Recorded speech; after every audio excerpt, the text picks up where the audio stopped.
everything of this bull market has been cheap money, cheap money. Is it going to end? Sure, it's going to end. Rates are going to go up.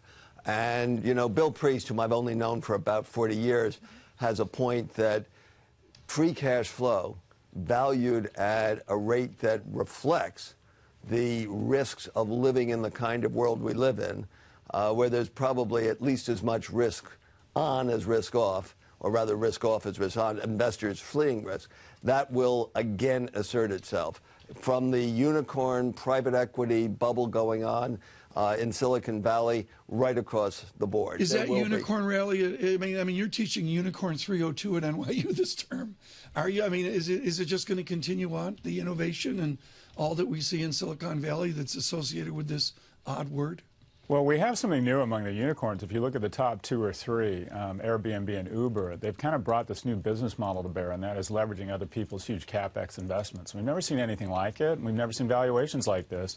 Uber is now worth more than General Motors and sneaking up on Airbus. And it's causing a lot of discussion around some very hard issues around whether capitalism in its current form is a good or a bad thing. How do you value society. Uber? Oh, gosh. You know, this is a company that effectively is revolutionizing. This isn't a private car company. It's the vascular system, the last mile solution for global business.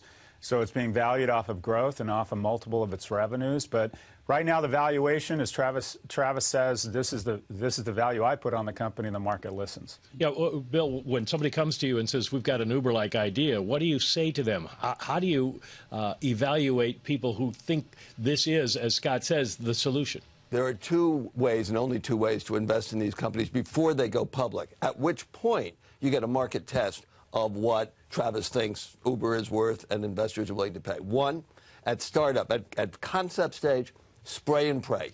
Little bit of money right across the board. Scott is absolutely correct. This is a new business model. It represents the maturation of the digital economy, the lack of friction in being able to use IT to conduct transactions. But second, the other is, if you try to come in late, you're going to be chasing a shooting star. Yeah. There will be some survivors, just as Amazon emerged from the .com bubble, while Pets.com did not.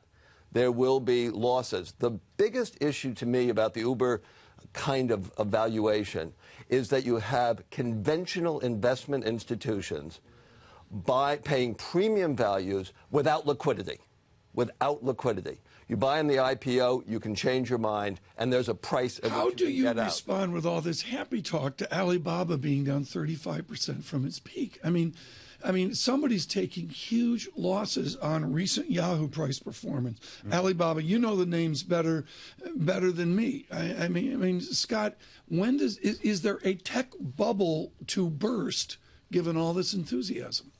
Well, Uber's easy to understand. I think Alibaba is a question of what is Alibaba. Can you explain it? I can't. Is it General Electric? Also, I do think, and I'm a fan of good corporate governance, when you own shares in an entity that's owned by 12 people in a star chamber that own it, I mean, you could even ask, do I really own anything here? It's difficult to discern what the company is. I think companies get a price premium for simplicity. That's why you typically pay a discount on a conglomerate. And Alibaba is the conglomerate of conglomerates, and I think it's hurting them. Right. Well, and an insider-controlled one, which has conducted many transactions, which within the U.S., UK, Western tradition, would be considered pretty far away from anything resembling decent corporate governance. Well, let me get you quickly on the record. Scott, Pets.com had a great story when it first came out. So when you look at these companies and you say this is a good thing right now for Uber, et cetera, what could go wrong? Oh, it never had a great story. It never had a great story. It was shipping.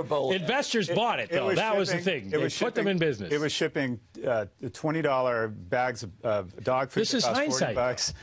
You know what? I sold a company to Petopia, one of their Petopia. And I remember we even looked back then, going to the Goldman conference and thinking Pets.com just never made any sense. Okay.